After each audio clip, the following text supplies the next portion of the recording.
Today, stressing about financial stress.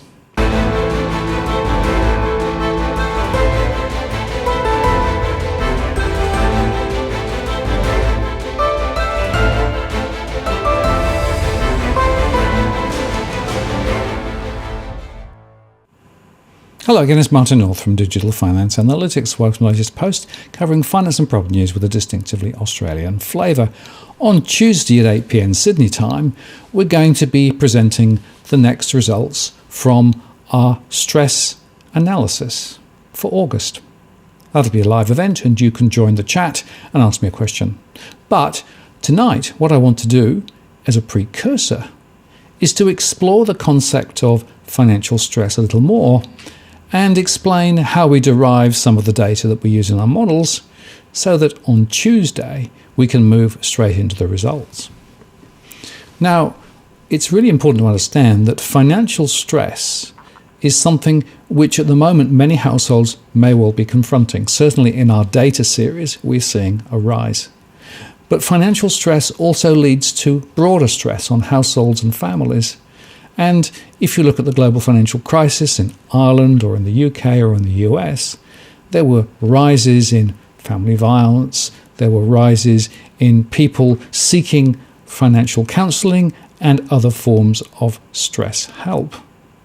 So there is a direct correlation between financial pressures and broader social and economic pressures.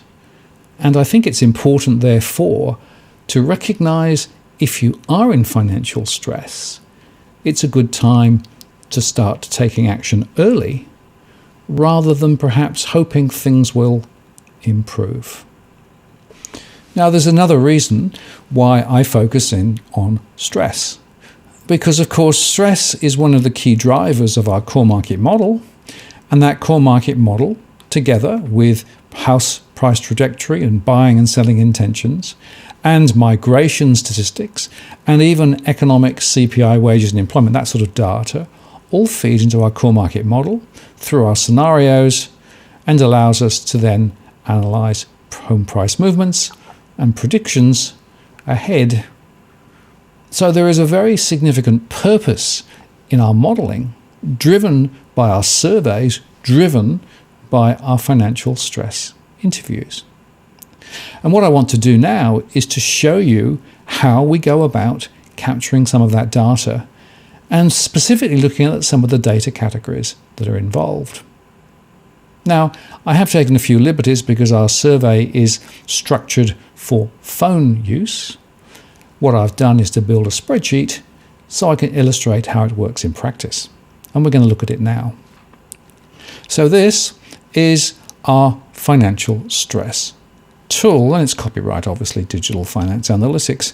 And we define financial stress in cash flow terms, money coming into the household each month compared with money going out on bills and other expenses. So it ignores savings and capital held in property. And we start with a perception question, which is, when we talk to a household, do you think that you are in financial stress at this time, as defined? And basically we get a yes or no answer to that question. Now, it's a subjective assessment, of course, because it's at the beginning of the survey. And quite often we find that households think everything is fine, when in fact, once we've gone through the analysis, things are not looking quite as good. Now, I've created a bit of a dummy record here to discuss tonight, but it does mirror quite closely some of the results that we've seen recently. So to that end, it's a good illustration, because then what we do, having had a perceptions discussion, we start capturing data. And we start looking at income, so the average net monthly income after tax. And in this particular case, let's put $4,000 in there, a few dividends, and other income sources with a total net income of $4,700. And we'll also have an annual equivalent, just so that we can use that for cross-checking purposes. And then we go into the average gross monthly expenditure, so things like the mortgage or the rent, household and contents insurance, debt repayments, credit card repayments, buy now, pay later payments, power, water, council rates, property maintenance, other categories, to give a total cost category on housing and debt. Now, those categories are absolutely critical and therefore are non-discretionary. Then we move into other categories like food and drink, and eating out, and fuel and tickets, and motor vehicles, health costs, school fees, entertainment, subscriptions. Now, many of those, of course, are also non-discretionary, but there is perhaps a little bit more flexibility in them. So we add those costs in. Then we ask about whether they're putting any savings aside. In this case, no. And any other costs. And so we have a grand series of costs. And in this particular case, and this is a very adverse example, they are in net cash flow terms down $2,000 a month, or 30%, and so are categorized as in severe stress. And we also look at the loan repayments to income, which is extremely high here, and housing as a percentage of income. Now, some people use housing as a percentage of income as a way of measuring stress, and anything above 30% on their scale would be stressed. But we go a different route, as we've explained. Now, if I make some changes to the income value here, so $5,000 now, it still turns out as a severe stress case, but the percentage has dropped, and so have the ratios. If we put $6,000 in as an income, we are now minus 1%, and so rather than being severely stressed, we are now just stressed. So there's a deficit of $65 a month. And loan repayments are still very high relative to total income, and housing as a percentage of income is still relatively high too. Now, if the income was higher, we're now in positive territory, but we're still in stress territory. So we put some thresholds into our model so that if you are slightly above or below the waterline, you are in the stressed category.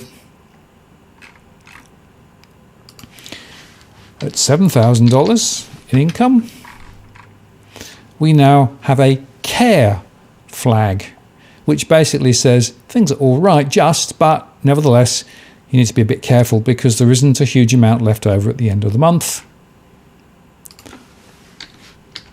And if the income was higher still, then we're now in okay territory. So each household in our survey is effectively scored using this sort of mechanism. And that allows us then to put households into different categories, from severely stressed, stressed, or warning, or okay.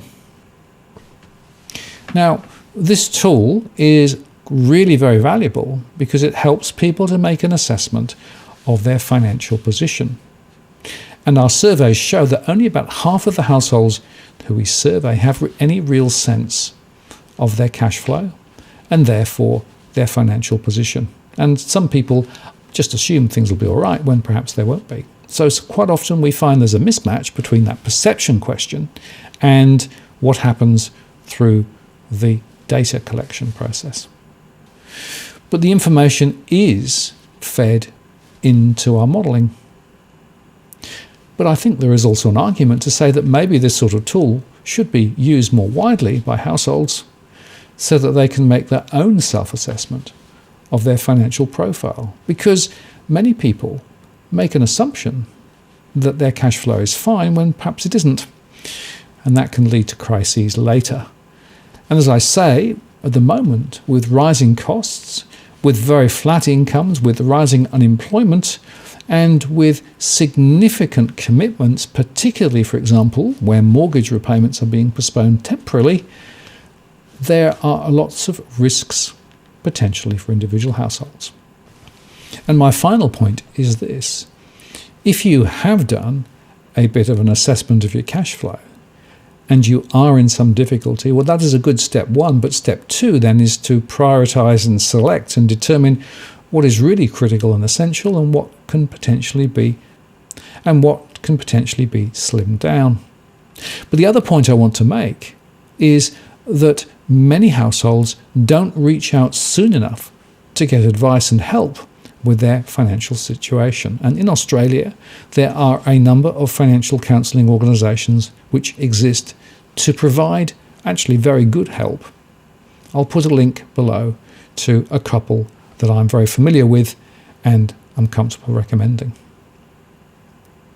So in summary, there are many households who are facing into a financial crisis at the moment.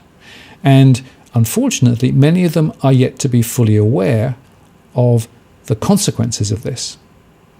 And perhaps the conversation tonight will help some reach for a pen or a calculator or a spreadsheet and work out what their financial flow status actually is. And that would be a good thing, because even if it's bad news, step 1 is to know where you are. Step 2 is to take some action. I'm Martin North from Digital Finance Analytics. Many thanks for watching, and I'll see you again next time.